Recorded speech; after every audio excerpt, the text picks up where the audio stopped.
Gusto mong ibang tao ang makasama namin dito sa compound, ha?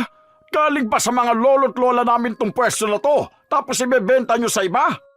Sige, bilhin nyo. Lupa to ng lolo ko, kaya bakit mo ibebenta sa akin? Ano palang gusto mo? Ibigay ko sa'yo? Di lumabas din yung totoo na nagiinit talaga yung mga mata nyo sa bahay namin. Nai-imagine nyo na ba na kapag nakamkam nyo to, wala na kayo ipapaayos dahil maganda na? Ang galing, di ba? Alam na alam ko ang galawan nyo. Pero tapusin na natin ang usapan. Kung ayaw nyo ibang tao ang tumira dito, bilhin nyo to base sa gusto kong halaga. Dahil hindi kami aalis dito, dahil amin to. Wala kayong makakamkam ngayon. Huwag nyo akong gagamitan ng kamag-anak na yan. Hindi kayo kamag-anak. Dahil nakakahiya magkaroon ng ganyang kamag-anak. Suga pa sa lahat ng bagay. Pag-angkin ng mga bagay na hindi kanila. Ganon ang ugali ni Orlando. Gusto niyang lagi silang nakakalamang higit sa sino mang kamag-anak nila. Dahil sa ganong pag-uugali, daranasin din nila ang hirap ng parusa gamit ang itim na kapangyarihan. May pag-asa pa bang magbago ang taong mapagkamkam o mananatili silang bilanggo ng sarili nilang pagkakamali? Bali ang mangyayari niyan, hati muna tayo sa babayaran. Kasi nga, ipapangalan na sa akin muna yung lupa. Tapos sa akin na lang kayo magbabayad palagi. Hindi naman pwede yung ganon, Tito. Kaya nga kami magbibigay ng pera kasi nga gusto namin ipasukat yung lupa namin. Baka naman magbigay kami sa'yo tapos kukunin nyo rin yung bahay namin. Para namang hindi mo ko kilala. Kaya nga ganito iniisip ko dahil kilala ko kayo. Bakit ba ganyan ka makipag-usap? Parang wala kang respeto ah. May respeto po ako. Pero wag nyo naman pong gawing tanga yung mga tao rito sa bahay. Hindi po porket mabait mga magulang ko, akala nyo pwede nyo nang utuin pati mga anak nila. Maayos ako nakikipag-usap sa'yo, di ba? Maayos din naman po akong kausap, di ba? Maayos kang kausap pero ganyan ka magsalita. Nakikipaghatian lang ako ng bayad dahil kailangan natin paayos yung lupa natin. Akala mo kung sino ka na. Nagkaroon ka lang ng malaking sahod eh. Tapos binibigyan ka lang ng pera nung afam mo. Huwag niyong idamay yun. Hindi ako naging mayabang. Ang gusto niyo po kasi, magbibigay ako ng 40K sa inyo para ipaayos tong pangalan ng lupa. Pero yung pangalan sa inyo lang, tapos yung 40K ko hindi babalik sa akin. Ganon yung ginawa niyo kina Redina. Tapos pinalayas niyo sa bahay nila dahil nagkaroon lang kayo ng konting issue. Basta kung maglalabas ako ng pera para sa lupa, kailangan alam ko rin na nakapangalan sa amin yung pwesto namin. Kakarampot lang yung sa amin tapos kinakamkam niyo na lahat. Galit na galit si Tito Orlando sa mga sinabi ko. Totoo yun, pero bilang siya ang dehado sa mga salita ko, magagalit talaga siya. Pati mga anak niya inatake ko. Inaway din ako pero wala akong pakialam sa kanila. Hanggat tama ang ipinaglalaban ko, hindi ako matatakot kahit na kanino. Kahit na maging pangit pa ang tingin nila sa akin. Nakatira kasi kami sa iisang compound. Bali ang nakapangalan sa titulo ay yung lolo pa ng lolo namin.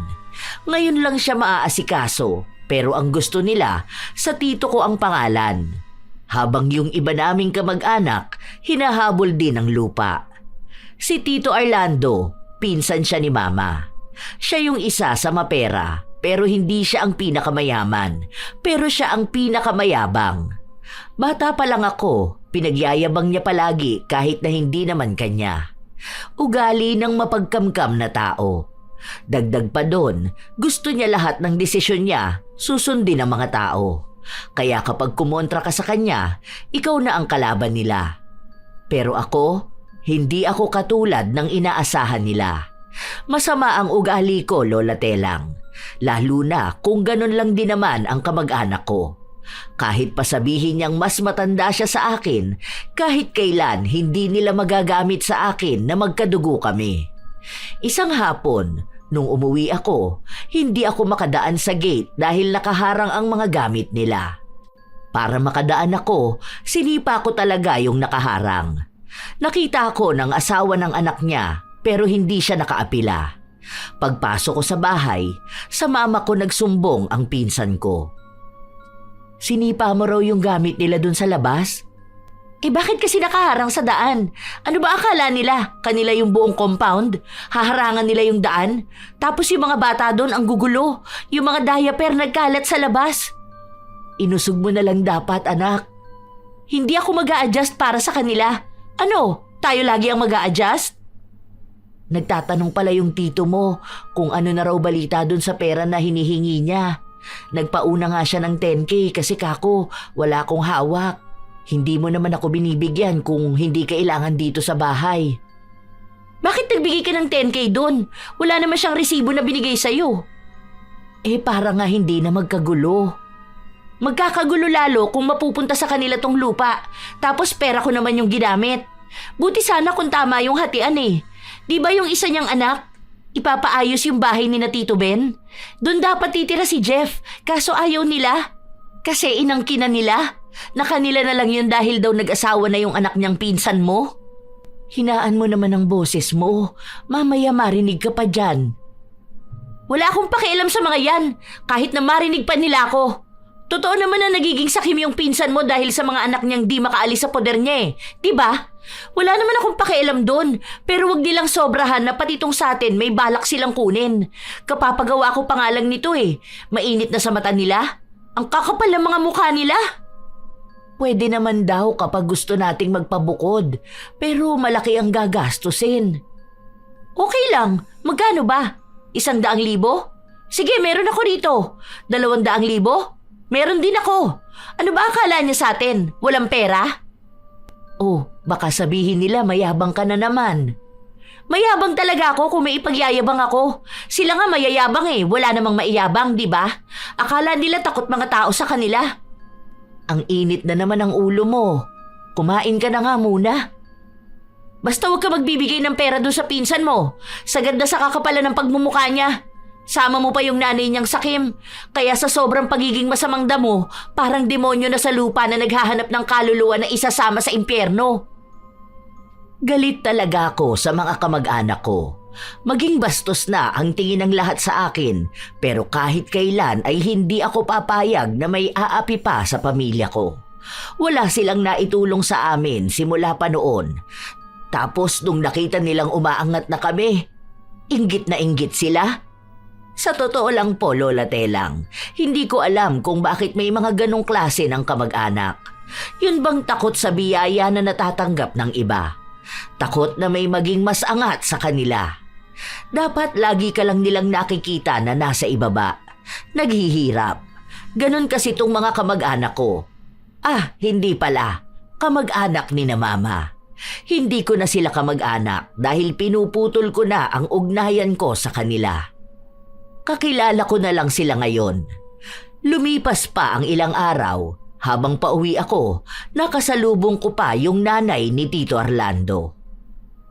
Magpapaayos ka pala ulit ng bahay nyo? Nagpapakabit ako ng aircon dun sa taas. Bakit nagpapakabit kayo ng aircon? Di ba nagkakaproblema na nga sa poste ng kuryente? Ano naman kinalaman ng aircon namin sa poste ng kuryente? Hindi naman nakukuha yung kuryente sa inyo, di ba? Ang bastos mo talagang bata ka. Bastos naman talaga ako. Hindi ko na kailangan magpanggap. Pinagsasabihan kita na wag na muna kayong magpalagay ng aircon. Bahay nga namin yun. Bakit nyo ba pinakikialaman kung anong babaguhin doon? Nung nakaraan, pinasarado nyo yung sa bintana namin dahil sabi nyo may ilalagay kayo sa part na yon. Tapos ayaw nyo pang ipagawa namin yung CR namin. Ano bang ambag nyo doon? Mayabang ka na talaga, no? Ganyan talaga kapag nakakatikim ng kaunting ginhawa sa buhay. Inggit ka na, no? Sa bagay, ganyan talaga kapag nakakakita ka ng kamag-anak na gumiginhawa. Umirap ako saka umalis. Lagi na lang iyang nagdedesisyon sa buhay namin. Minsan pa nga, pinagsabihan niya ang kapatid ko na wag na kunin yung kurso na kinukuha niya dahil mahal daw at walang trabaho dito. Akala yata niya, porket matanda siya, ay pwede na niyang diktahan ang buhay ng iba. Niwala nga siyang inambag sa amin. Naaalala ko pa noong mga bata pa kami dahil nga mahirap kami at sila ang mayaman kung ano-ano na lang ang pinagsasasabi nila sa pamilya namin. Ang tagal naming nagtiis sa kanila. Hindi na ako papayag na hanggang ngayon ay magtitiis pa rin kami sa kanila. Isang hapon, narinig ko ang lola ko na yon. Nakikipag-usap siya sa isang kapitbahay namin na kapwa niya tsismosa. Yung apo ko na si Geraldine, andoon na sa ibang bansa. Ewan ko dyan sa panganay ni Helen, hindi pa mang ibang bansa. Kapit na kapit dun sa kano niya. Hindi naman siyang nagpaayos ng bahay nila, no? Bigay yun ng lalaki niya. Kaya ang yabang, kasi may perang nakukuha doon. Hindi naman malaki ang sahod niya ro sa trabaho niya eh. Basta yung apo ko, andoon sa ibang bansa, magpapagawa ng bahay dyan. Dun sa may gilid dyan, oh. Para kapag balik dito sa Pinas, dito na sila titira nung asawa niya. Hindi ko na sila pinansin dahil natatawa na lang ako. Hindi ko na kailangang ipaliwanag sa kanila kung saan ba galing ang pera ko. Kung sa trabaho ko ba o dahil sa nobyo ko. Ilang araw pa ang lumipas, nangungulit pa rin sila sa pagpapaayos ng papel sa lupa, kaya lumapit na ako sa kaibigan kong abogado. Dahil doon, nagalit na naman ang tito ko. Kasama niya pa ang nanay niyang pakialamera na nagpunta sa bahay. Pag-usapan na lang natin ito ng maayos. Paano pag-uusapan na maayos kung atribida yung anak mo? Pinapabayaan mo kasing ganyan yan. Hindi mo dinidisiplina. Para sabihin ko sa inyo, may disiplina ako ha. Ay, may disiplina ka pala. Eh bakit napakabastos mo ha? Kung hindi naman kayo manguna naman bastos sa akin, hindi naman ako ganito sa inyo, di ba? Ayaw nyo na pagsasabihan kayo kahit na mali naman kayo. Ano bang masama na lumapit din ako sa sarili kong attorney? Dahil meron na nga tayo para dito. Nasaan siya? Hindi ko siya nakikita o nakakausap. Bakit hindi niya pinapaliwanag sa akin kung anong pwedeng gawin dito sa lupa? Dahil ako ang kausap niya. Gugulo pa kung ikaw ang kakausapin niya eh. Napakakitid ng utak mo. Akala ko ba nakapag-aral ka? Hindi makitid ang utak ko. Ikaw ang makitid ang utak. Nakita mo na, ang bastos mo. Bakit nyo kasi ako pagsasabihan na makitid ang utak ko? Nag-iingat lang ako dahil alam ko na yung mga ganyang galawan. Kunyari may kausap kayong abogado tapos niyan, kapag nasa pangalan nyo na, lugi na kami niyan dahil pwede nyo nang angkinin yung hindi inyo. Sanay na sanay pa naman kayo magkamkam. Tarantado ka talaga no. Huwag mo akong ginagalit ha. Pwede bang kumalma na muna kayo? Hindi matatapos tong usapan na to kung pare-pareho kayong maiinit. Yang tarantado at bobong anak mo, pigilan mo. Huwag ako! At bakit naman hindi ka pwedeng patigilin? Anong gusto mo? Ikaw lang ang pakikinggan, ha? May karapatan ako dahil bahay namin to. Pinagawa ko to tapos sasabihin mong magtiwala ako na hindi nyo kami paaalisin? Wow ha? Nanay mo lang dapat ang kausap ko eh. Masyado nga atribida. Kung yung anak mo nga pinakikialaman tong issue na to eh. Ano, kapag kayo okay lang, tapos pag ako na hindi na pwede? Sinabi ng tumigil ka na, di ba? Titigil ako kung dadaanin natin sa legal na proseso tong sa lupa. Maghahatian to base sa pwesto namin. Kung ipapasagot nyo sa amin ang kalahati ng bayaran, dapat lang kalahati rin ng lupa ang nasa amin. Ang kapal naman ng mukha nyo kung 1/4 lang ng lupa ang nasa amin, tapos ibibigay nyo sa mga anak nyo yung ibang parte? Pero wala silang ilalabas na pera? Nang kam-kam kayo para ibigay sa kanila. Hindi ba kayo nahihiya niyan? Sige, kung yan ang gusto mo. Pero sinasabi ko sa'yo, sasaraduhan ko kayo ng daan dito. Sige, tingnan natin kung sinong mas tama sa batas. Hindi ako bata para maging walang alam dito. Marami rin akong kaibigan na abogado. Hindi lang iisa ang lalaban para sa akin. Ang yabang mo talaga. Ganyan ka rin naman kayabang. Walang iya kang malandi ka. Ganyan ka lang kasi dahil may pera ka. Malandi ka rin naman nun. Nagpokpok pa nga yung isa mong anak, di ba? Tumigil ka! Kita mo na, kapag kayo ang binabalikan ng kaparehas na ugali nyo, magagalit kayo? Wala kang utang na loob! Wala talaga. Kailan ba kayo tumulong sa amin, ha? Kayo ang may utang sa akin. Pera, hindi nyo pa binibigay. Hayop ka talaga! Kapag ako inatake dahil sa kabastusan mo, nako!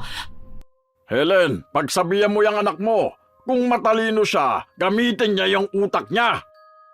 Ginagamit ko utak ko. Kaya nga nagagalit kayo sa akin, di ba? Hindi nyo kasi ako mauuto. Hindi ako tanga. Kung galit sila sa akin, mas galit ako. Hindi ako nagpatalo sa salitaan nila.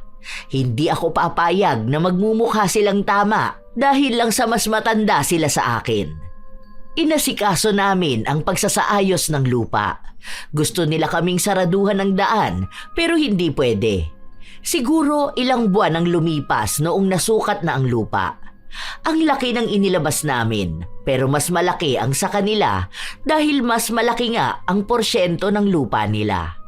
Nung may pangalan na kami sa titulo, mas lalo akong naging matapang dahil legal na nasa amin na ang lupa.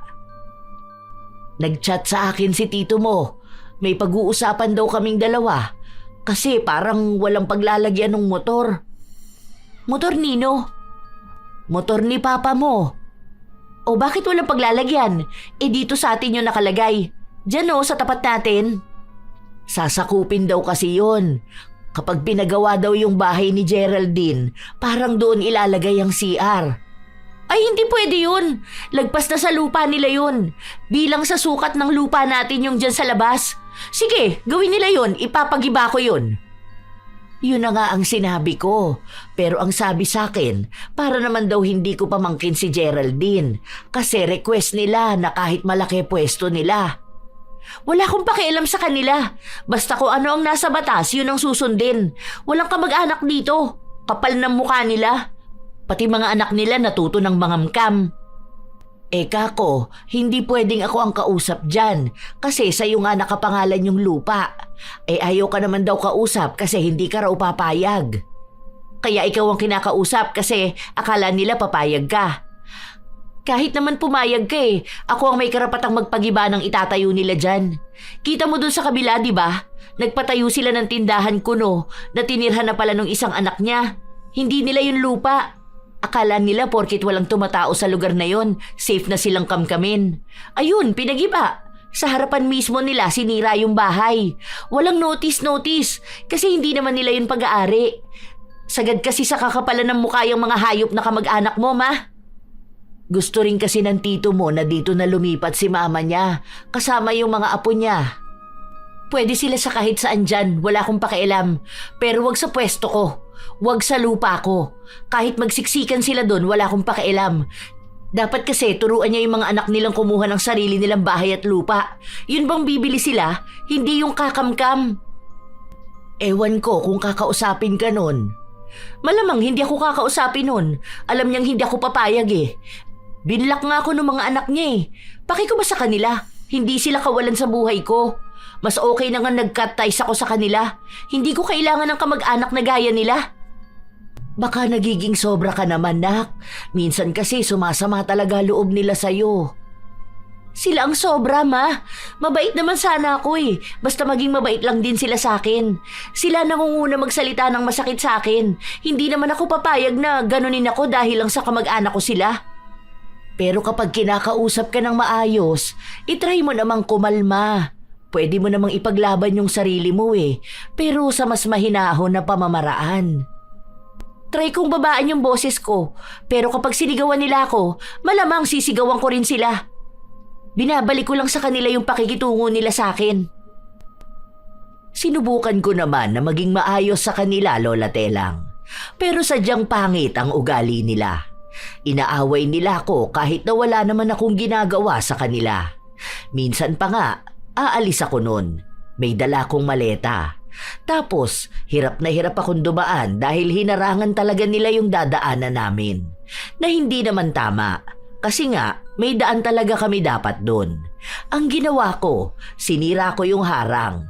Tulog pa sila noon, kaya alam kong walang nakakita sa akin. 3 araw akong wala noon dahil nasa bakasyon ako.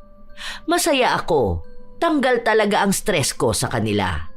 Pero naghanda ako dahil alam kong pag-uwi ko, mai-stress na naman ako sa kanila. Hindi nga ako nagkamali. Yung sinira mo doon, papalitan mo yon. Sige, magbibigay ako ng 1K. Anong 1K? Anong gagawin namin dyan? 10K yun.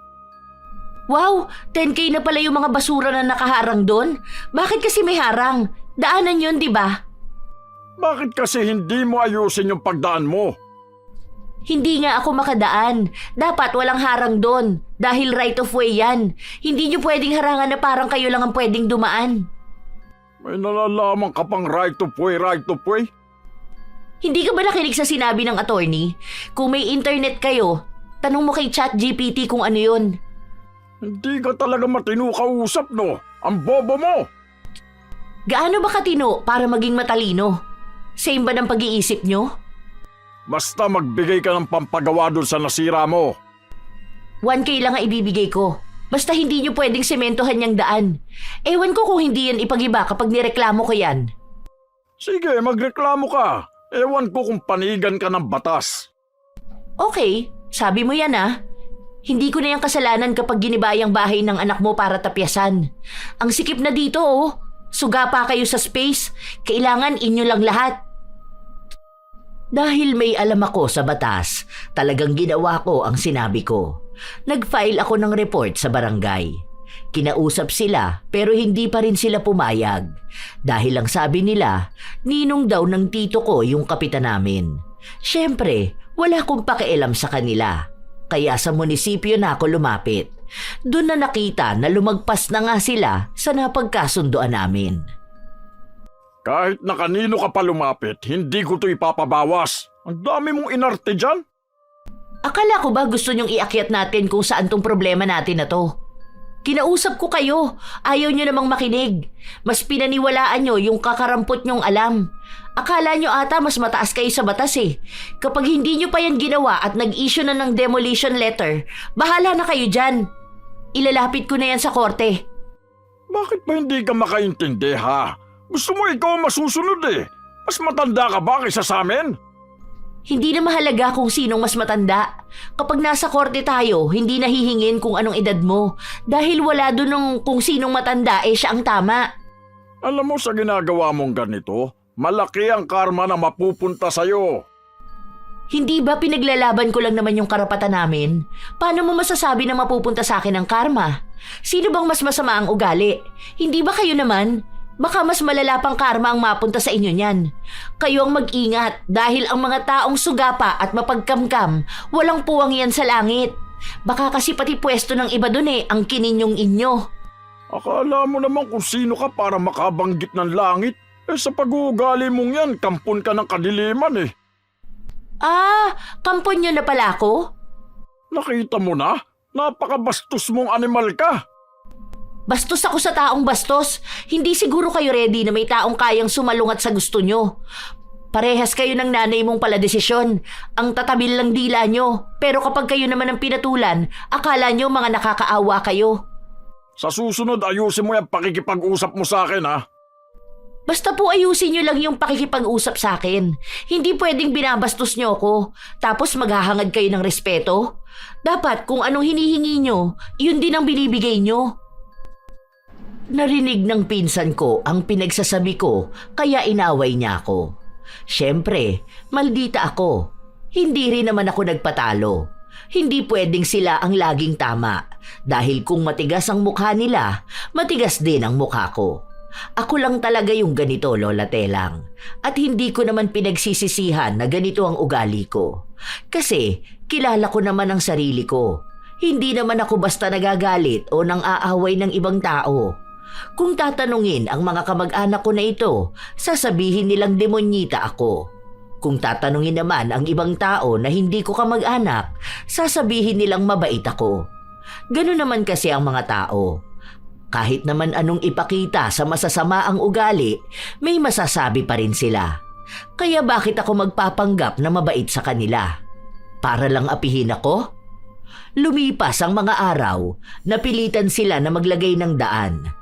Naririnig ko pa nga sila minsan na nagrereklamo na maliit yung pwesto nila, na dapat hindi nakinig sa mga nagpunta sa bahay nila para tingnan kung may tamang sukat na ng daan. Pero alam din ng tito ko na mali siya at kapag pinagpilitan nila, kusang magigiba ang pader nila.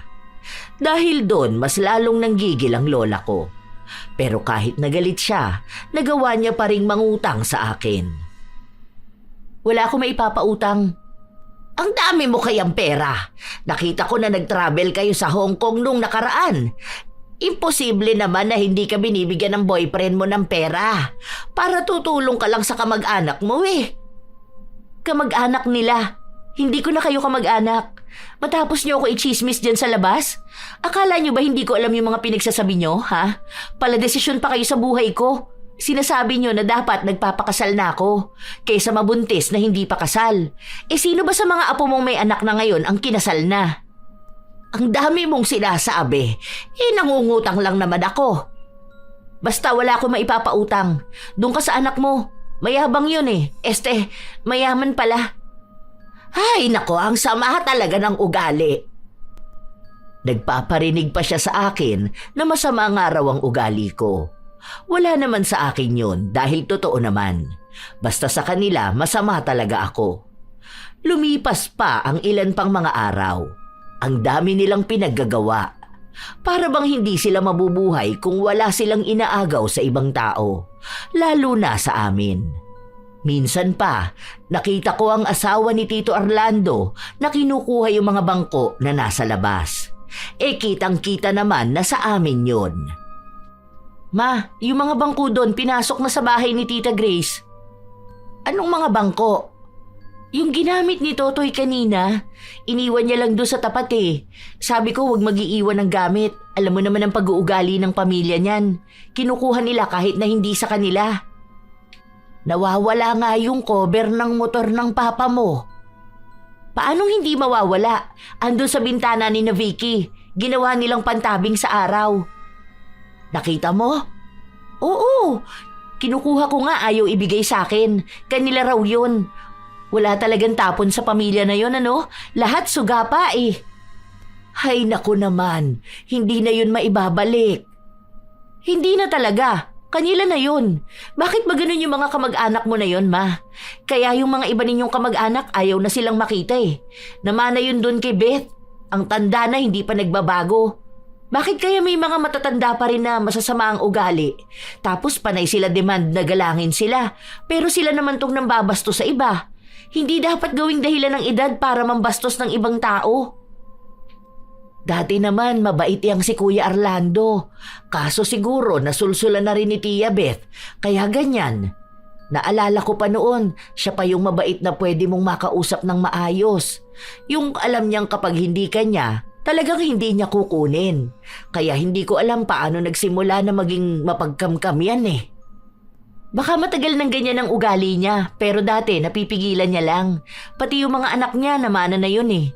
Hindi ako magtataka kung darating ang araw na mismong mga anak niya yung mag-aaway-away dahil lang sa ganyan. Baka sila pa magpatayan para sa lupa. Ganyan ba naman ang ugali ng lola nila at tatay? Parang akala mo laging mauubusan. Tapos yung kinukuha pa nila, hindi rin naman sa kanila. Gusto ko na nga lumipat ng bahay. Iniisip ko na nga na ibenta na to eh. Sige, gusto ko yan. Total sa atin naman na talaga to eh. Pwede nang ibenta. Kaso, iniisip ko paano ko sasabihin sa kanila. Bakit kailangan pa sabihin sa kanila? Hindi na nila to problema. Hindi nila to bahay, no? Bakit hihingi pa ng permiso sa kanila? Atin to. Wala silang pakialam sa desisyon natin. Huwag ka kasing matakot sa mga yun, ma. Hindi naman ako natatakot. Ayoko lang ng gulo. Sila ang magulo. Kahit na ayaw mo ng gulo, magiging magulo talaga. Isipin mo yun pagbabawalan kang ibenta yung pag-aari mo. Kasi hindi na nila makukuha, di ba? Ayoko na rin dito. Gusto ko na umiwas sa mga toxic na kapitbahay. Ayoko na makita pagbumukha ng mga yan araw-araw. Kinumbinsi ko si Mama na ibenta ng atong bahay namin. May nakausap na rin akong pwedeng bumili. May bahay na rin kasi akong nakuha. Sanla, tira yun. Pero ayos lang dahil 2 taon naman ang kontrata. Yung mapagbebentahan ng bahay namin, yun ang ipambibili ko ng lupa. Tapos, saka kami magpapatayo ng bahay. Isa na lang naman ang nag-aaral sa mga kapatid ko, kaya mapagtutulungan naming magpatayo ng bahay. Yung pangalawa ko namang kapatid, may bahay na rin yun pero sa Maynila naman. Hindi ko alam kung paano nalaman ng mga kamag-anak ni Mama na ibebenta namin ang bahay. Pag uwi ko kasi noon, nakita ko yung mag-ina na nasa bahay. Oh, buti naman at dumating na rin yung demonyita mong anak. Miss mo na ba agad ako? Marami namang katulad ko sa impyerno, di ba? Hindi ka ba dumalaw sa jowa mong si Satanas? Nakita mo na kung gaano katabilan dila ng animal na yan. Kanina demonyita, ngayon animal naman na. Ano yan, kambing? May sungay? Hindi kami nakikipagbiruan sa'yo. Sinabi ko ba? Tumawa ba ako? Hindi ko naman sinabi na joke lang to, di ba? Ano ba kasing ginagawa nyo rito sa bahay? Tungkol sa pagbebenta ng bahay nyo, bakit nagdedesisyon kayo ng hindi namin alam? Ay bakit? Need ba alam nyo lahat? Kailangan ng approval nyo? Ito yung dahilan kaya ayaw kong ipahiwala yung pangalan ng lupa eh. Wala kayong pagpapahalaga sa pamilya. Kayo ba meron? Ay oo, sa pamilya nyo. Pero sa iba nyong kamag-anak, wala. Kaya ayaw nyo ipangalan sa amin yung lupa eh. Dahil gusto nyong kapag umalis kami, sa inyo na tong bahay namin. Hindi namin kailangan sabihin sa inyo kung anong gusto namin gawin sa bahay na to. Ipapaupa namin, isasanla o ibebenta. Dahil una sa lahat, ito ha, tumingin kayo sa bawat sulok ng bahay namin. Wala kayong naiambag dyan kahit na magkano. Lahat yan, gastos namin. Yang inuupuan nyo, yang inaapakan nyo, pag-aari namin lahat yan. Kaya wag nyong sasabihin na kailangan namin ng approval nyo para sa desisyon namin. Gusto mong ibang tao ang makasama namin dito sa compound, ha? Galing pa sa mga lolo't lola namin tong pwesto na to, tapos ibebenta nyo sa iba? Sige, bilhin nyo. Lupa to ng lolo ko, kaya bakit mo ibebenta sa akin? Ay ano palang gusto mo? Ibigay ko sa'yo? Lumabas din yung totoo, no? Na nagiinit talaga yung mga mata nyo sa bahay namin. Nai-imagine nyo na ba na kapag nakamkam nyo to, wala na kayong ipapaayos dahil maganda na?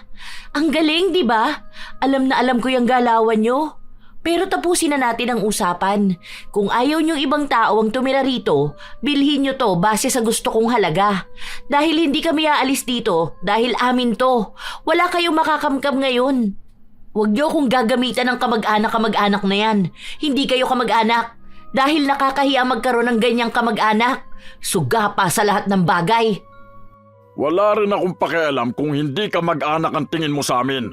Dahil wala rin naman kaming pakialam sa'yo. Ang ayusin mo rito, yung pagsagot-sagot mo ng ganyan sa akin. Basta, kahit na anong mangyari, hindi nyo ibebenta tong bahay na to. Hindi ako papayag!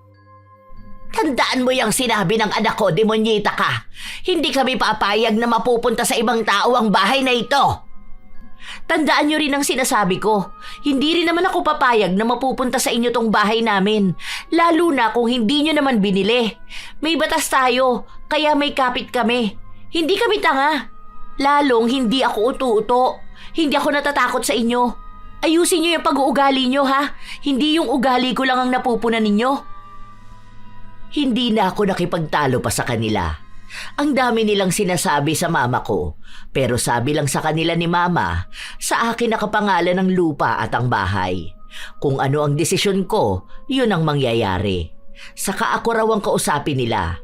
Kaya ayun, ang ginawa nila, kinonsensya nila si mama na para bang dapat kapitan yung pinagmamalaki nila na magkakamag-anak nga raw kami.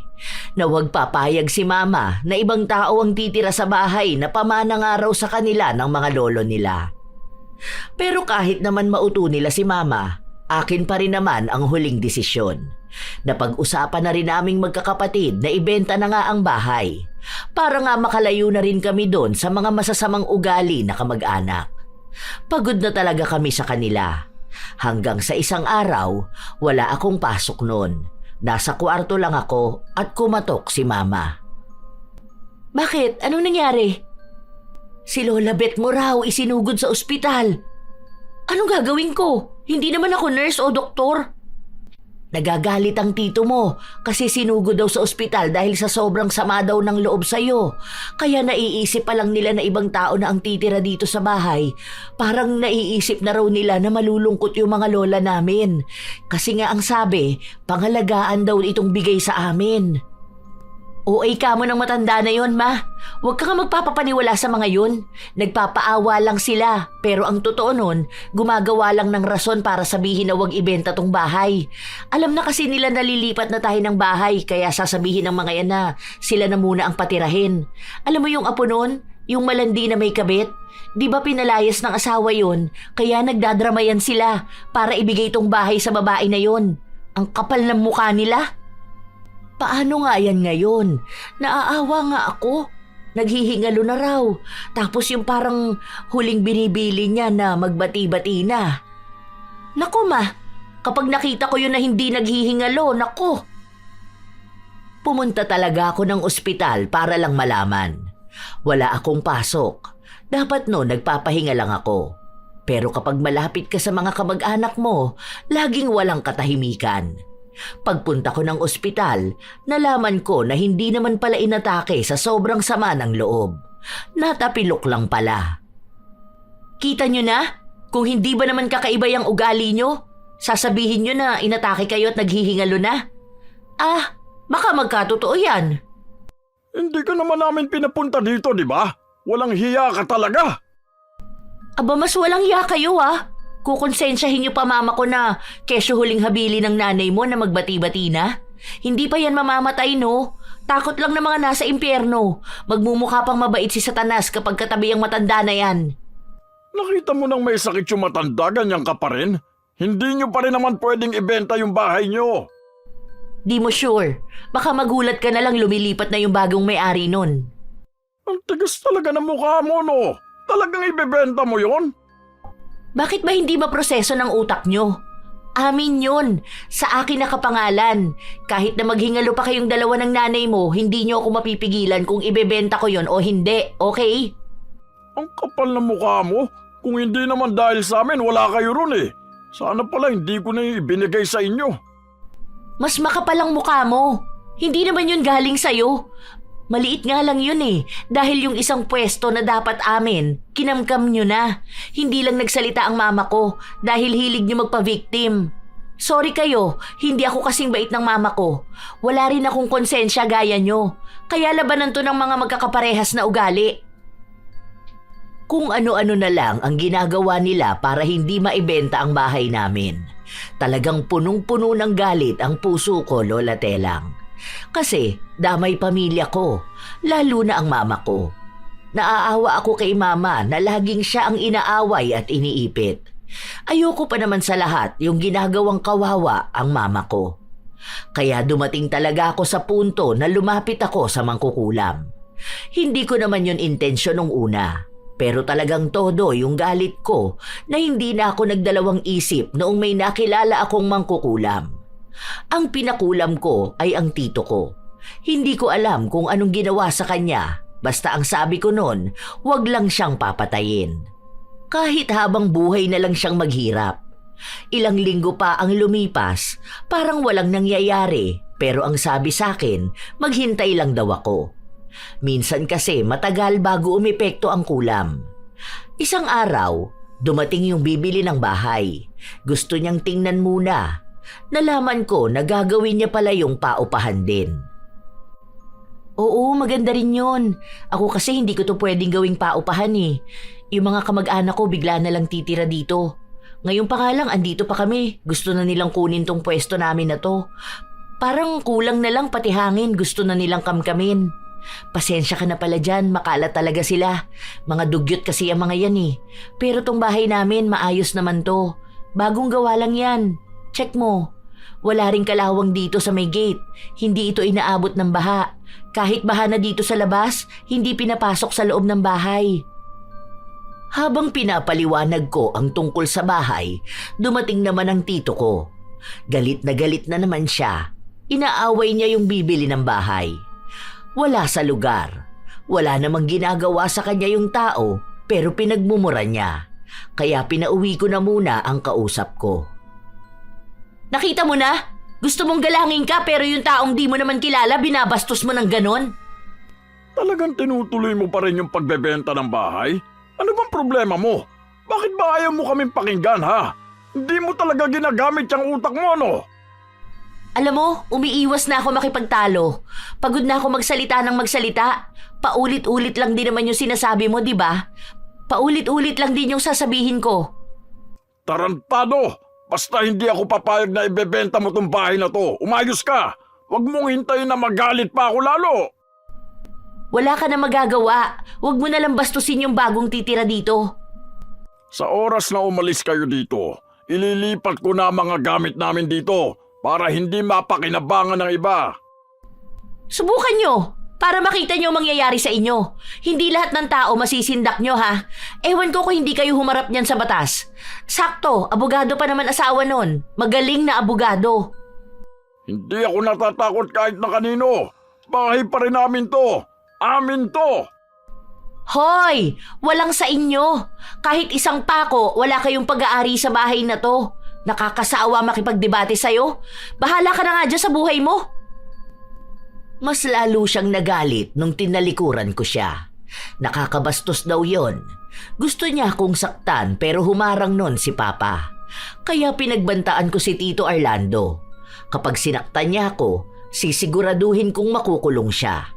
Wala siyang karapatan na pagbuhatan ako ng kamay at hindi niya pwedeng idahilan na pagdidisiplina yon ng mas nakatatanda sa akin.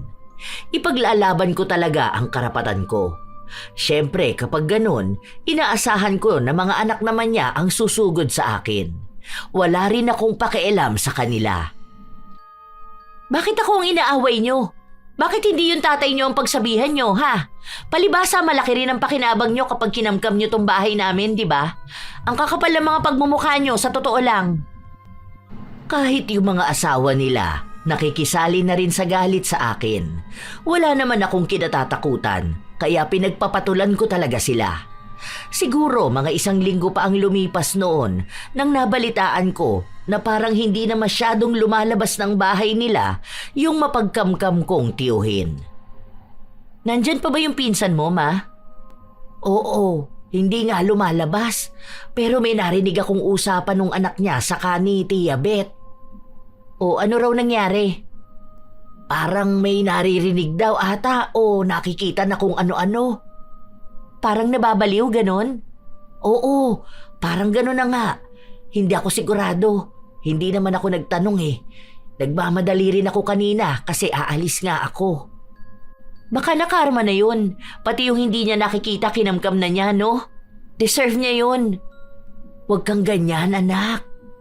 Basta, yun lang naman ang pwedeng mangyari sa kanya eh. Ang sama ba naman ang ugali niya? Hindi ko alam kung totoo ba yung narinig ni Mama o baka may ibang sakit ang tito ko. Pero ilang araw lang ang lumipas, nagpunta na naman sa bahay namin ang lola ko. Hindi pa kasi naaasikaso ang paglilipat sa pangalan nung nakabili kaya nandito pa rin kami.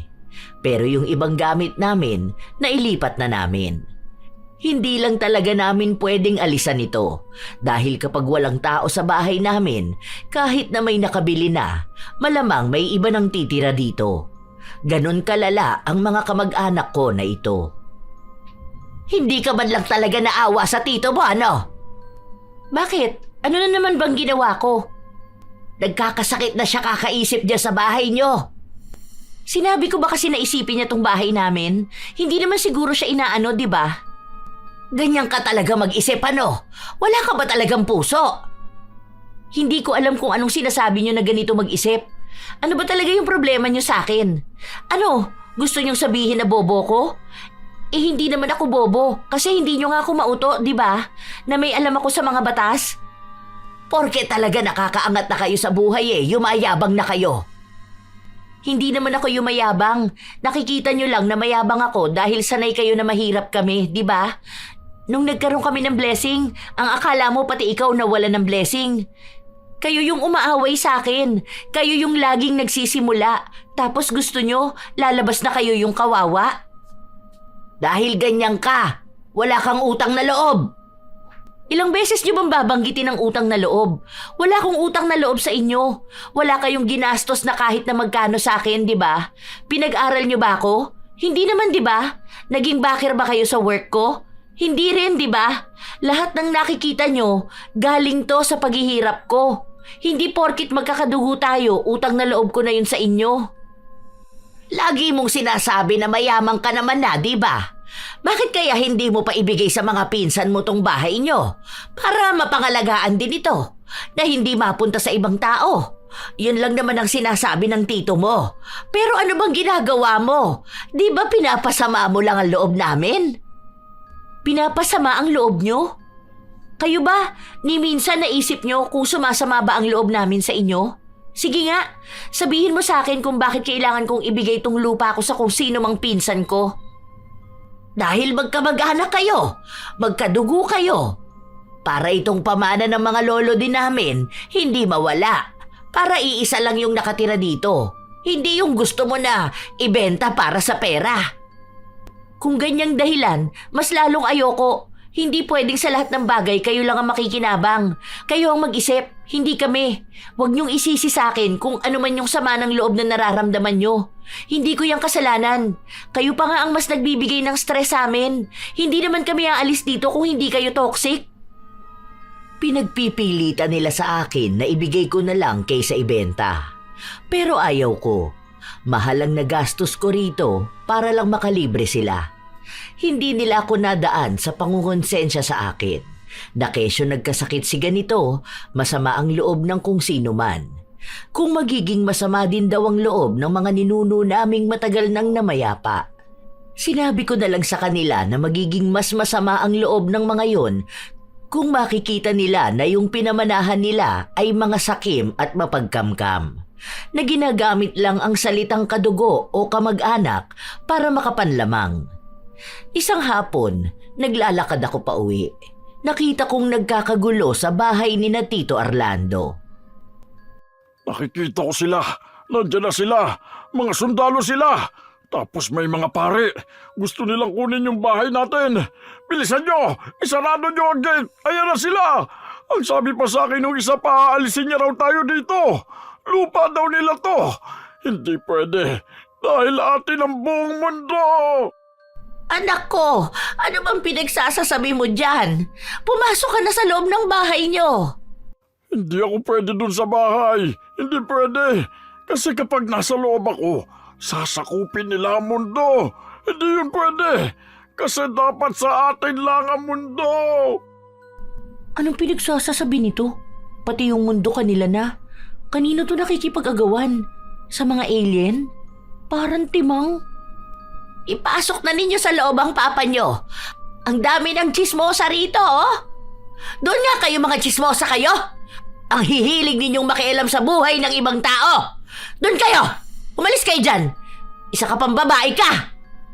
Oh, bakit nadamay na naman ako dyan? Pauwi na ako. Inaano ko ba kayo, ha?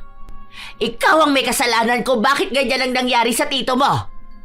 Hindi ko kasalanan yan, no? Nabaliw na yata yan kakaisip na kanya ang mundo. Nananahimik ako, idadamay mo na naman ako. Kung yung anak mo gustong kamkami ng mundo, ikaw naman gustong isisi sa akin lahat ng kasalanan sa mundo. Ayos talaga kayo eh. Ayoko. Huwag niyo kayo papasok sa bahay.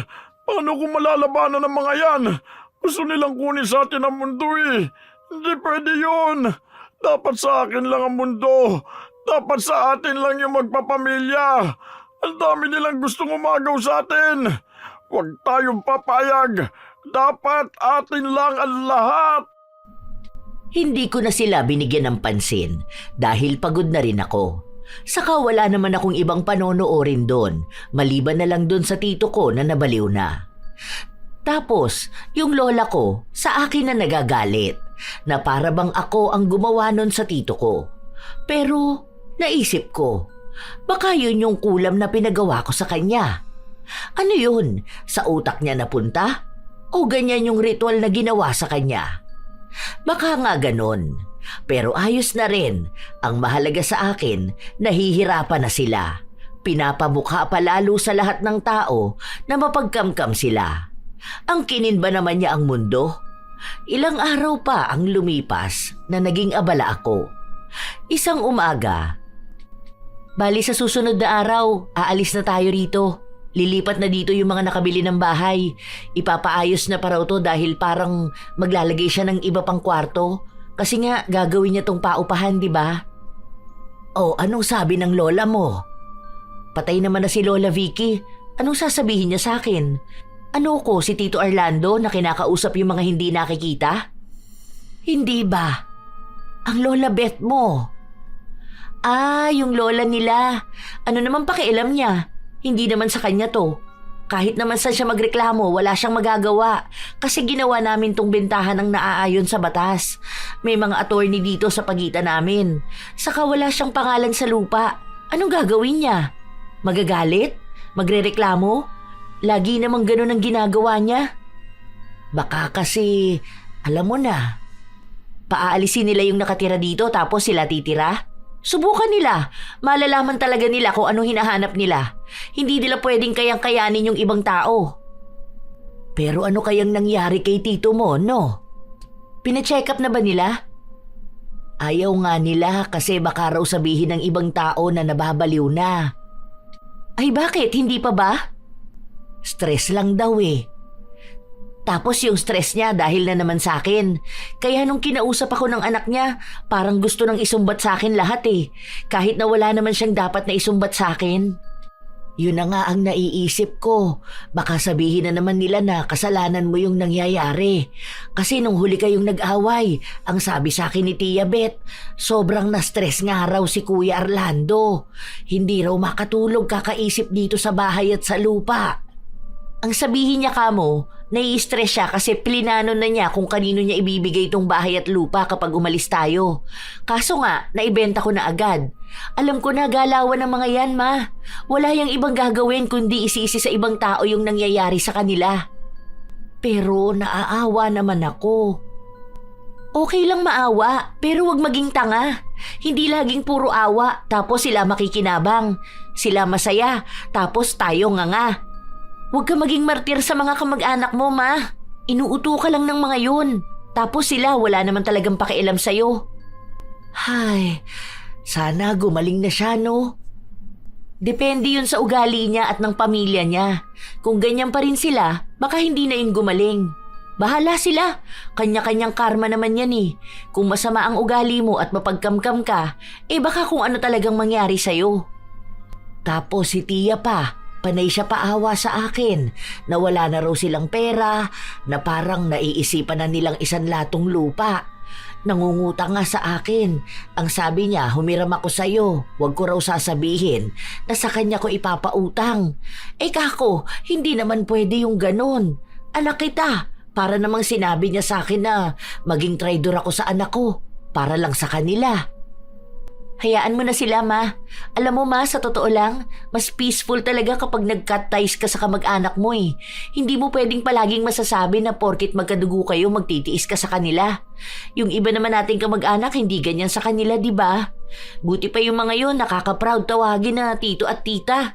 Pero hindi yung ganyang pamilya. Tingnan mo yung mga yun, di ba hindi na rin sila tinuturing na pamilya? Kasi kahit sino talaga aayawan yung ganyang mga tao. Mapagkamkam, mga mapanlamang.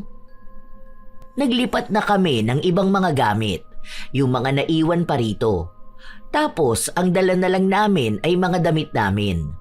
Kahit isang araw na lang bago lumipat ang nakabili ng bahay, hindi pa rin pwedeng iwan ito hanggat walang tao. Dahil nakaabang na silang lahat sa pag-alis namin, para nga naman makuha na nila itong pwesto. Isang hapon, bago kami umalis kinabukasan, nakita ko na naman si Tito Orlando. Nasa labas siya, may hawak siyang mga papel na hindi ko alam kung ano. Pinipilit siya ng nanay niyang pumasok sa loob ng bahay nila. Sige na naman, anak. Huwag ka nang makulit. Pumasok ka na kasi sa loob. Itapon mo na rin yung mga papel na hawak mo. Hindi pwede. Huwag ka magpapadaan ng tao dyan. Dapat harangan natin dito. Kasi sa atin to lahat. Dapat palayasin natin sila. Kasi atin lang talaga itong mundo. Hindi sila pwedeng nagdedesisyon o kaya nakikitira dito sa mundo natin. Tayo ang may-ari nito. Anak, walang titulo ang mundo. Huwag ka namang ganyan, no. Saka basura lang yan. Hindi ko alam kung saan mo yan pinulot. Umayos ka naman na. Ano ba talagang nangyayari sa'yo? Hindi pwede. Huwag ka magpapadaan ng tao dyan. Dapat harangan natin dito. Kasi sa atin to lahat. Dapat palayasin natin sila. Kasi atin lang talaga itong mundo. Hindi sila pwedeng nagdedesisyon o kaya nakikitira dito sa mundo natin. Tayo ang may-ari nito. Pinipigilan kong matawa, pero natatawa talaga ako. Iiwas na nga sana ako dahil kapag nakita ako nung nanay ni Tito Orlando, ako na naman ang pagbubuntunan niya ng galit niya. Hindi naman ako nagkamali dahil sa akin na naman niya sinisi kung bakit ganun ang nangyayari sa anak niya. Pati ang mga pinsan ko nakisali na sa pagsisi sa akin. Para silang walang sariling utak at desisyon. Kung ano ang sinasabi sa kanila ng lola nila, yun na lang din talaga. Kaya kung galit ang lola nila sa pamilya ko, galit na rin sila. Pero kahit nagalit ako, mas nangingibabaw ang pagtawa ko matapos na angkinin na naman ng tito ko ang mundo. Pinagalitan tuloy ako ng magaling niyang ina. Bakit ba lagi na lang ako? Malay ko ba na mababaliw yan kaiisip kung paano niya kakamkami ng mundo? Ayan, pati mundo sa inyo na raw. Paano na kami niyan? Gusto niya pa kaming palayasin kasi hawak niya ang titulo ng mundo. Saan na kami niyan titira? Sa Mars? Alam mo, hindi ka nakakatuwa. Okay, sabi mo Gusto mo pa naman lagi yung ikaw ang tama. Dahil dyan, may tama ka. Depende kung sa utak ba. Hindi naman sana mai-stress ang tito mo kung hindi ka naging matigas. Ikaw lang naman ang laging iniisip niyan Tapos yung mga problema na dala mo sa buhay niya. Kaya walang ibang dapat nasisihin dito kundi ikaw lang. Bakit ba siya mai-stress sa maliit na parte ng lupa at bahay namin? Mas malaki pa nga kusina niyo sa bahay namin, di ba? Yun ang sabi niya nung nagpunta siya ron. Tapos yung ganong kaliit mai-stress pa siya kasi hindi niya nakuha? Napaka-OA naman nun. Kapag gumaling ang tito mo, sinisiguro ko sa'yo na malalagot ka sa kanya. Lalo na ngayon na tinuloy nyo talaga na ibenta yung bahay nyo. Hindi nyo na talaga kami ginalang no? Hindi nyo nire-respeto yung mga desisyon namin. Gumagawa kayo ng sarili nyong hakbang. Anong klaseng mga tao kayo, ha? Pero sigurado naman ako na kapag gumaling na ang tito mo, makukuha rin namin yung bahay na yan. Kahit na sino pa ang nakatira dyan. Wala kayong magiging habol, okay? Tanggapin nyo na hindi lahat ng gusto nyo makukuha nyo. Kahit na ipagpilitan nyo pa. Kahit na kung sino pang ninuno ang banggitin nyo. Depende na lang kapag bumangon yung ninuno natin tapos sasabihin niya sa akin na wag kong ibenta yung bahay at ibigay ko na lang sa inyo. Kapag nangyari yon, okay, sige, payag na ako. Pero hanggat walang bumabangon na kanununuan natin, wala kayong makukuhang bahay. Hindi ko yun ipapamana sa inyo. Hindi ko naman kayo apo. Hindi mo na lang binigay sa mga pinsan mo. O kaya sa akin na walang maayos na bahay. Nakaangat ka lang sa buhay Hindi ka na tumutulong sa mga kamag-anak mo. Uy, sino nagsabi sa'yo na hindi ako tumutulong sa mga kamag-anak ko? Tinutulungan ko nga sila. Tanong mo pa sa kanila. Yung mga hindi ko tinutulungan, yun yung mga dati kong kamag-anak. Katulad mo, hindi naman na kita kamag-anak, di ba? Bali-baligtarin mo man ang mundo, magkadugo pa rin tayo. Ay, kapag binaligtad ko ang mundo, baka magalit ang anak mo. Pag-aari niya pa naman yun. Tuwang-tuwa ka talaga na ganito ang nangyayari sa tito mo? Demonyita ka talaga. At least, huling beses ko nang makikita yan. Kasi nga lilipat na kami. Ay, hindi pala sure sa huling beses. Baka kasi sa susunod, makikita ko yan sa kalsada. Tapos magsisisigaw yan sa mga tao. Nagagalit siya tapos pinapalayas niya dahil kanya ang mundo. Sige lang, maging masaya ka lang ngayon. Tingnan mo, yung bahay na binenta mo, mababawi namin yan. Basta sa amin yan at nandito yan. Walang ibang tao na pwedeng makinabang dyan. Dapat nasa pamilya lang namin ang pwedeng magmay-ari niyan. Pwede nyo naman talaga mabawi yan. Sinabi ko naman na sa inyo, di ba? Basta bibilhin nyo, babayaran nyo. Hindi yung nung umalis ang tao, titirhan nyo. Ibang usapan na yun. Kasi ang makakalaban nyo na dyan, yung may-ari ng bahay. Hindi na kami yun kasi nga may iba nang bumili. Nakatayo pa rin yan sa lupa ng tito mo. Kaya sa amin pa rin yan. Mas matagal naman kaming tumira dito kaysa dyan sa bumili ng bahay. Tapos magkakamag-anak pa ang mga nandito. Kapag sa batas, wala yan sa kung sino ang una at sinong pinakamatagal. Nasa kung kanino nakapangalan. Para kayong mga squatter na mas matapang pa kaysa sa may-ari ng lupa. Eh kung magkakaroon kayo ng problema sa bagong may-ari, kasalanan nyo na yun. Kayo naman ang makakasuhan, hindi naman ako. Ayan, may mga sumisira ng hinarang ko. Hindi pwede yan. Akin yan lahat. Paalisin mo yung nakatira doon dahil akin yun. Bahay ko lahat yan. Akin ang mundo. Ako may-ari niyan. Hindi ko na sila pinansin. Pumasok na ako sa bahay. Kinabukasan, noong naroon na ang bagong may-ari ng bahay, kinuha ko na lahat ng naiwan naming gamit. Kung sakali na may problema dyan sa mga bills o kaya kung ano man dito sa bahay, chat mo na lang ako ha. Pagpasensyahan nyo na yung mga kamag-anakan na yan kasi masasama talaga ugali nila. Sampulan nyo na lang kapag ginulo kayo. Nagtanong sa akin ang lalaki kung baliw daw ba yung nakatira doon sa malaking bahay. Dahil naririnig niya raw yon na nagsisisigaw. Para din daw kasing wala sa katinoan ang pinagsasasabi. Oo yata. Hindi naman nila yun pina-check up eh. Pero ayun na nga, may kwento kasi kung bakit siya ganyan. Ano kasi yun? Baka sa pag-uugali niya rin. Paalis na dapat ako. Pero yung mag-asawa, gusto pa nilang ikwento ko kung ano yun. Dahil wala naman akong pasok sa trabaho nung araw na yon, kaya nanatili na lang muna ako ron. Mukhang kailangan din nilang malaman kung anong klaseng tao ang pwede nilang makasalamuha. Kahit na hindi naman sila dun titira at ipapaupa nila. Bale, ano kasi yan? Mahilig mang kamkam. Alam niyo yun? Yung kahit na hindi naman sa kanila, gusto nila na kanila pa rin. Basta ganun. Simula bata pa lang ako, gusto nila lagi silang nakakalamang sa ibang tao. Di ba nga nakakaaway ko yan nung ayaw ipabenta tong bahay? Kasi kanila daw to. Nakesyo yung lolo ng lolo nila na lolo pa nila. Basta mga kalululuhan nila, ganun. Yun daw may-ari.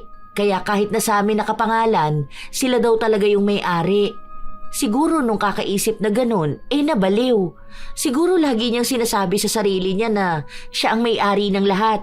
Kaya ayun, pati mundo, kanya na. Para bang nakikitira lang tayo sa mundo niya. Huwag niyo nalang pansinin, lalo na yung nanay nun. Puro paawa yun eh. Tapos ko, konsensyahin kayo na parang kulang na lang, hingin sa inyo tong pwesto nyo. Sinabi ko talaga sa kanila yon dahil alam ko na ang ugali ng mga yon. Baka kasi magkaroon pa sila ng problema. Baka sila ang guluhin, pero ramdam ko naman na palaban sila. Mas may alam sila sa batas, tapos yung lalaki mukhang hindi rin nagpapatalo. Medyo naging matagal ang usapan namin hanggang sa nagpasya na akong umalis. Habang palabas ako ng gate, dinig ko na naman na sumisigaw si Tito na kanya nga ang mundo. Hindi ko na pinansin dahil wala rin naman akong sasabihin sa kanila. Wala rin naman akong plano na magpaalam sa kahit na sino sa kanila. Hanggang sa nasalubong ko yung kinaiinisan kong matanda. Hindi ko na sana siya kakausapin pero siya patong unang nagsalita matapos niya akong harangin. O ano, masaya ka na ba na may ibang tao na sa compound? Sa sobrang saya ko, magpapaparty ako. Kaso di kayo invited. Baka sabihin nyo, inyo na naman yun. Talagang ganyan ka? Lagi naman akong ganito. Basta ako, masaya ako na lumipat na kami ng bahay. May binili pala akong lupa. Hindi na yun sa inyo Pasabi pala sa anak mo, kasi kanya nga ang mundo, di ba? May binili ka mo kong lupa. Hindi ko kasi alam magkano lupa sa Mars. May nangyayari na sa anak ko. Ganyan pa rin ang pakikitungo mo. Tama lang talaga na hindi ka na namin ituring na kamag-anak. Kahit kailan naman hindi nyo kami tinuring na kamag-anak, di ba?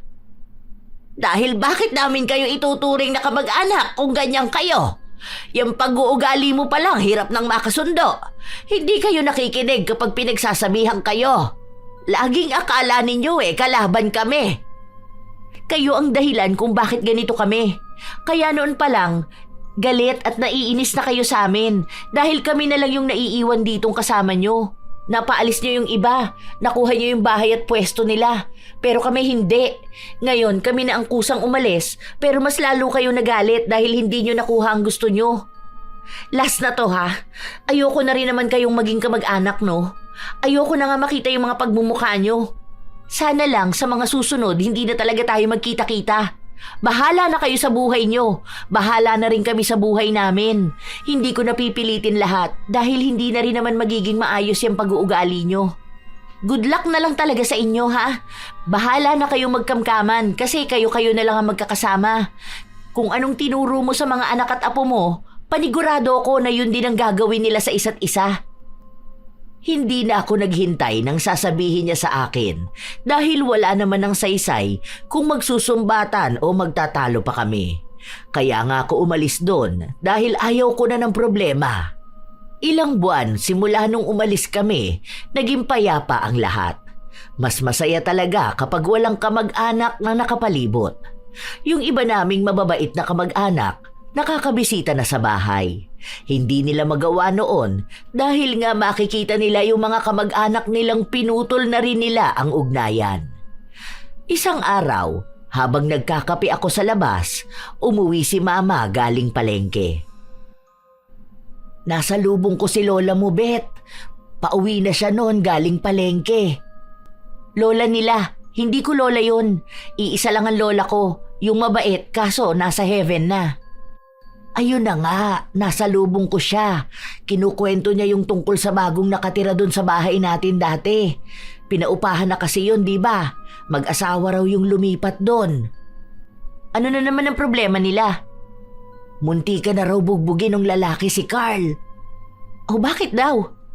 Kasi di ba, akala nila umalis na yung mag-asawa. Inaway-away daw kasi nila. Nakita nila na may mga maleta. Yun pala, umalis lang muna. Nagbakasyon, ganun. Akala nila, iniwan na mga gamit. Sinira nila yung pinto, tapos naglagay sila ng mga gamit nila. Doon na raw titira si Carlo. Kasi nga, kanila naman daw talaga yon. Saka wala ng tao. Ayun, nung umuwi yung mag-asawa, nagulat sila. Ayaw pa raw umalis ni Carlo dahil pinaglalaban niyang pamana yon sa kanila. Muntik pa nga daw mabaril. May baril pala yung lalaki.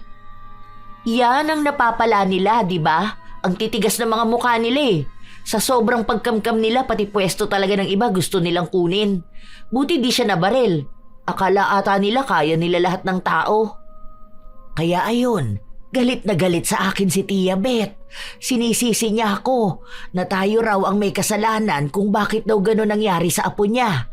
Kung bakit daw napasok sila ng masamang tao doon.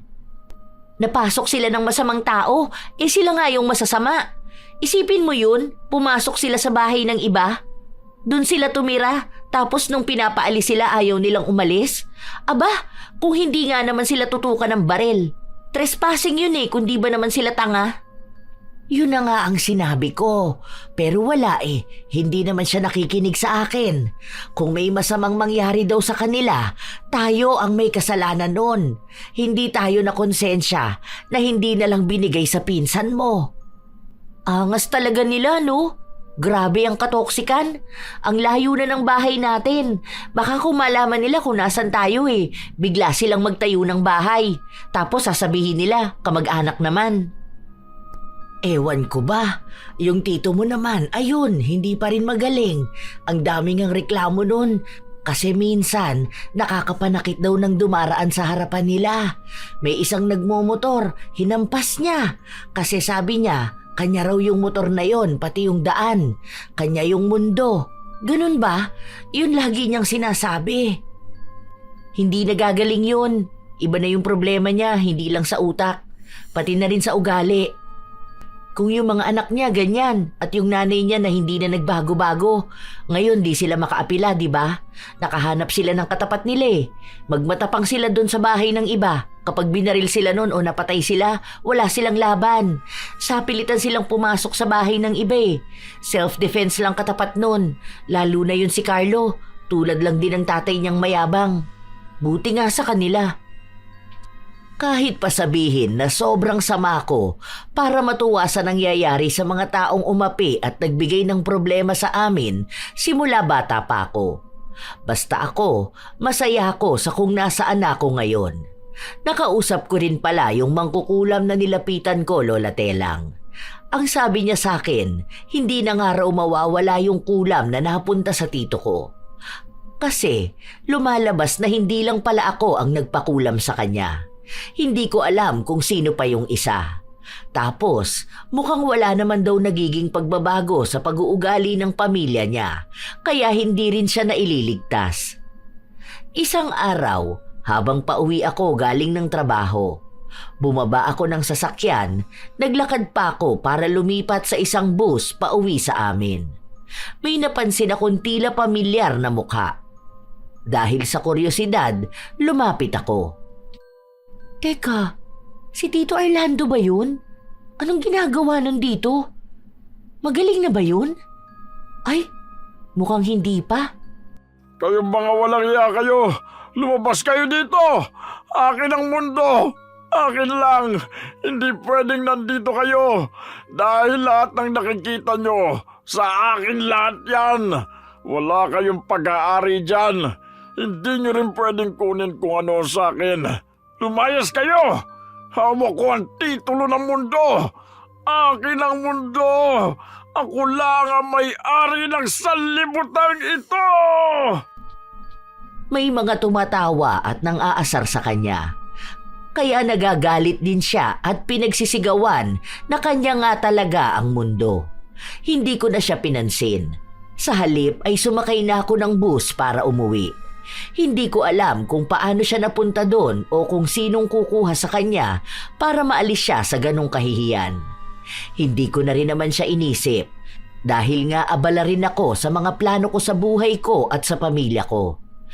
Simula noon, wala na akong ganoong naging balita sa kanila. Hanggang ngayon, hindi pa ulit kami nagkikita-kita. Yung mga pinsan ko, hindi rin naman ako kinakausap. May nakukuha lang akong balita tungkol sa kanila kapag si mama ang nagkukwento o kaya ay ibang kamag-anak namin. Basta ang alam ko lang, tapos na ako sa ugnayan namin. Ayoko na makarinig ng paulit-ulit na paninisi sa mga kasalanan na sila lang din naman ang may gawa. Alam kong naging masama ako sa pagpapakulam ko sa tito ko, kaya kung may balik man yung kasalanan na yon sa akin, tatanggapin ko na lang. Sadyang may mga kamag-anak talagang mapagkamkam, yung tipong ayaw nilang nalalamangan at para sa kanila, dapat umiikot ang lahat sa kanilang kagustuhan. Kapag may umangat, may naiinggit. Kapag may nagtagumpay, may nagagalit. Hindi dahil may mali kang ginawa, kundi dahil hindi nila matanggap na may buhay kang hiwalay sa kanila. Nakakapagod makisama sa ganitong uri ng kamag-anak. Lahat ng desisyon mo, may komento. Lahat ng pinaghirapan mo, may angkin. At kapag tumanggi ka, ikaw pa ang lalabas na masama, madamot, mayabang, walang utang na loob. Ginagamit nila ang dugo bilang lisensya para manghimasok. Kaya sa mga ganitong sitwasyon, matuto na magtakda ng hangganan. Hindi lahat ng kamag-anak dapat pakinggan. Hindi lahat ng desisyon nila ay obligado kang sundin. Minsan, ang pagputol ng koneksyon sa ganitong kamag-anak ay hindi rin masasabi na kasalanan. Dahil pinoprotektahan mo lang ang sarili mo laban sa mga mapang-abusong kadugo. Tandaan na ang pamilya dapat ay nagpapalakas ng loob, hindi humihila pababa. At kung ang kadugo ang unang umuubos sa iyo, may karapatan kang piliin ang kapayapaan kaysa pakikisama. Masakit talaga sa kalooban kapag ang mismong kadugo mo pa ang makakalaban mo. Na sa halip na maging kakampi mo, siya pa ang magiging kaaway mo. Kayo ba mga apo, nakaranas na ba kayo ng ganito mula sa mga kamag-anak ninyo? Ano rin ang inyong opinyon sa naging desisyon ni Jane? Maaari niyo pa rin niyang ikomento para maibahagi sa amin. Naway may magandang aral na naging hatid sa inyo ang ating bagong kwento.